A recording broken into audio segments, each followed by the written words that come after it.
Palacio Pablo, Heráclito de Éfeso 5.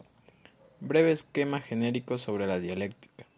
La dialéctica, tal como la entiende el socialismo científico, se funda cronológica y lógicamente en un racionalismo de principio. De hecho, representa la posición suprema del racionalismo. Su historia consta de sucesivas etapas que comienzan tan atrás en el tiempo que ahora pudiéramos calcular su edad en unos 25 siglos.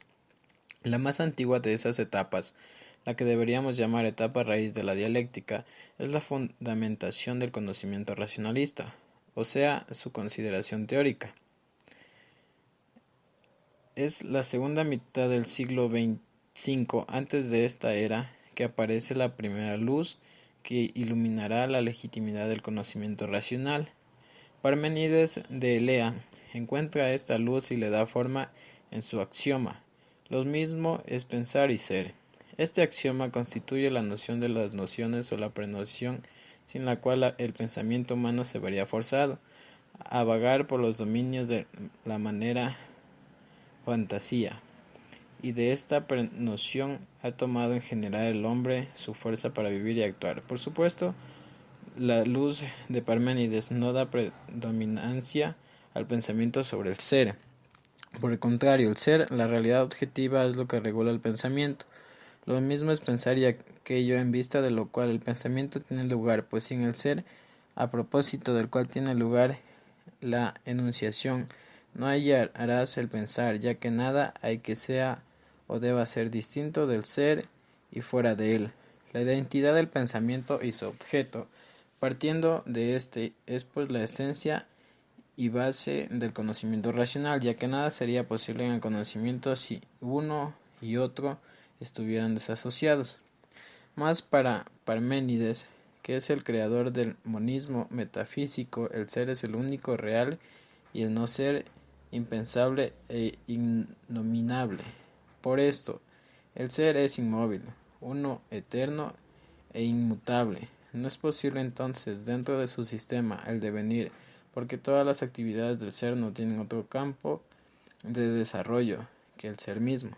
Contemporáneamente, una gran distancia geográfica no en la Magna Grecia, sino en una colonia griega del Asia Menor, en Éfeso, Heráclito fundamenta el conocimiento en forma coincidente, pero ampliada a la de Parménides, y contra éste reconoce la existencia empírica del no ser, del contraste del devenir eterno, con un fondo único, la armonía, el logos o razón.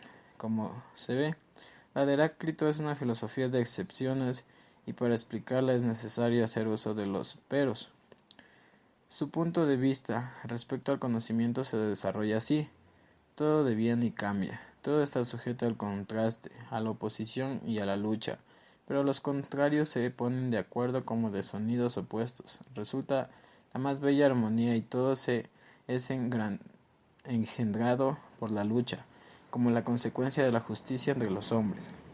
El cambio es la ley de la naturaleza, pero nada en ella se produce por azar. El cambio está regido por las leyes inmutables que en su conjunto se denominan logos o razón. La razón no es exclusiva del hombre, gobierna en todo, penetrándolo todo. La sabiduría consiste en conocerla, en otras palabras, se la adquiere de la naturaleza, se la perfecciona por contacto con ella, es propiamente una función, y como penetrándolo todo, o extendiéndose a todo, alimenta también al hombre, ligándolo a la naturaleza. Por este ligamen el hombre se hace capaz de conocer las relaciones íntimas de ésta, pero para conocerlas así íntimamente hay que luchar por su esclarecimiento, pues la naturaleza goza ocultándose. El pensamiento básico de Heráclito estableció también entonces para la legitimidad del saber la identidad del proceso objetivo y del subjetivo. En el siglo XVII, Hegel representa el racionalismo también en forma absoluta. Define la filosofía como la investigación de las cosas por el pensamiento y crea una lógica metafísica en la que la naturaleza procede como la idea, es decir, volviendo al revés las doctrinas de Parménides y Heráclito. Es el espíritu la causa del mundo, la idea es la que toma una forma exterior, y es por esto que lo interior y lo exterior tienen el mismo contenido. En su lógica parte de la proposición fundamental de que el pensamiento se niega y contradice a sí mismo. Sobre esta base se eleva su doctrina. El ser infinito al determinarse se impone su límite y toda determinación es negación. Todas las cosas finitas contienen un lado falso. Las antinomías existen en todo objeto de toda especie, en toda representación, en toda noción y en toda idea. Conocer esta propiedad de las cosas es la esencia de la filosofía, y esta propiedad es la que constituye el movimiento dialéctico. El movimiento dialéctico es el del tránsito de un término a otro. Lo propio de toda cosa finita es suprimirse a ella misma. La vida lleva el germen de la muerte, pero teniendo la dialéctica un sentido negativo como resultado, este es al mismo tiempo un término positivo porque contiene como absorbido en él aquello de que resulta y no existe sin él. La dialéctica es la unidad de las determinaciones diferentes y esta unidad es el devenir. La dialéctica es el principio de todo movimiento, vida y actividad. Existe en el mundo del espíritu y más particularmente en el dominio del derecho y de la vida social. En este dominio, cuando la determinación positiva es llevada a un extremo límite, se cambia ordinariamente su contraria. La experiencia universal confirma esta dialéctica con adagios, por ejemplo, summum jus summa injuria.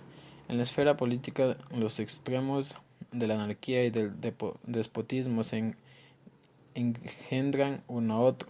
La dialéctica es el alma de todo verdadero conocimiento científico. La teoría de Hegel repite y esclarece conceptos expresados en la teoría heracliteana, pero desde el punto de vista del idealismo, en cuanto a su fundamentación racionalista, que es la base de su dialéctica, todo lo racional es real y todo lo real es racional, ya estaba expresada más sencilla y justamente en el axioma de Parménides, tal como antes lo mencionamos. La última etapa de la dialéctica la constituye el socialismo científico. Karl Marx diferencia su método dialéctico y el de Hegel en la base de cada una parte. Hegel dice coloca el proceso dialéctico de cabeza. Hay que darle la vuelta para descubrir el meollo racional que encubre la envoltura mística. La naturaleza, el objetivo, es pues lo que debe ir a la base del proceso dialéctico. Expresa concretamente el sentido de este. Lo que constituye el movimiento dialéctico es la coexistencia de los dos lados contradictorios, su lucha y su fusión en una categoría nueva.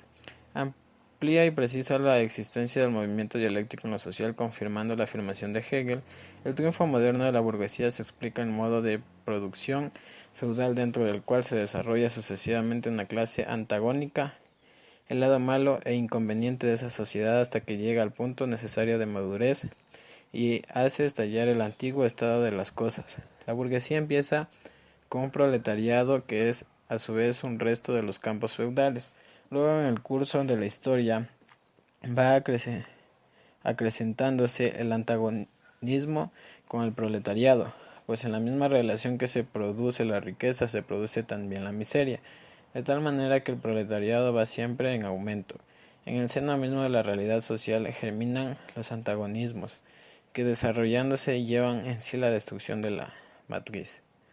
No hay pues leyes eternas, las leyes corresponden a un desarrollo determinado de los hombres y de sus fuerzas productivas, y un cambio introducido en las fuerzas productivas de los hombres trae consigo necesariamente un cambio en las relaciones de producción. Con respecto a la fundamentación del racionalismo, base también de la dialéctica materialista, Federico Engels la explica en colaboración según él con Carlos Marx. En estos términos, en vez de concebir las cosas reales como imágenes de tal o cual grado de la idea absoluta, concebimos los conceptos de nuestro cerebro como imágenes de las cosas reales. Y con esto quedó reducida la dialéctica en la ciencia de las leyes generales del movimiento, tanto del mundo exterior como del pensamiento humano. Dos series de leyes que, aunque idénticas de hecho, se distinguen respecto a la forma en que el cerebro del hombre puede aplicarlas conscientemente, mientras que en la naturaleza y hasta hoy, en gran parte en la historia de la humanidad, se cumplen inconscientemente bajo la forma de una necesidad exterior y en medio de una serie interminable de contingencias aparentes. En otros términos antiguos, lo mismo es ser y pensar, como en Parménides, o sea, para considerar posible el conocimiento es preciso que haya unidad e identidad en los procesos objetivo y subjetivo. En otros términos también la razón lo gobierna todo, penetrándolo todo como suplemento. Entendida la razón en sentido funcional, no como sustancia ontológica. Necesariamente deben interpretarse estos términos en el sentido de que en la naturaleza el proceso de la razón es inconsciente, que ese proceso ciego en la naturaleza con respecto a su autoconocimiento se hace consciente en el hombre, que obedece orgánicamente a la naturaleza por ser su producto. Con esta identidad, la dialéctica materialista contiene en esencia afirmaciones al parecer solo metafísicas, pero que en el fondo son estrictamente científicas. Expliquémoslo, no es verdad que siempre sean idénticos los procesos objetivo y subjetivo, pues existen discordancias que tienen lugar cuando la razón consciente, que goza de hecho de la capacidad de formar combinaciones propias, no capta correctamente la realidad. El materialismo además tiene un método de prueba que no falla para la comprobación de la identidad y discordancia de sus procesos. El concepto se hace verdadero al convertirse en un hecho en la experiencia, mientras la naturaleza o idea no ha comprobado el concepto, no tiene este valor de aceptación. El químico que descompone un concepto en sus elementos y que uniendo estos elementos integra el cuerpo, tiene la firme convicción de que su conocimiento se identifica con la realidad. Por otra parte, no se encuentra en la filosofía manera más adecuada para legitimar el conocimiento y la acción del hombre, si no estuviéramos íntimamente convencidos, aunque sea en forma inconsciente, de que nuestra acción ha de realizar la obra que concibimos, no seríamos capaces de vivir siquiera.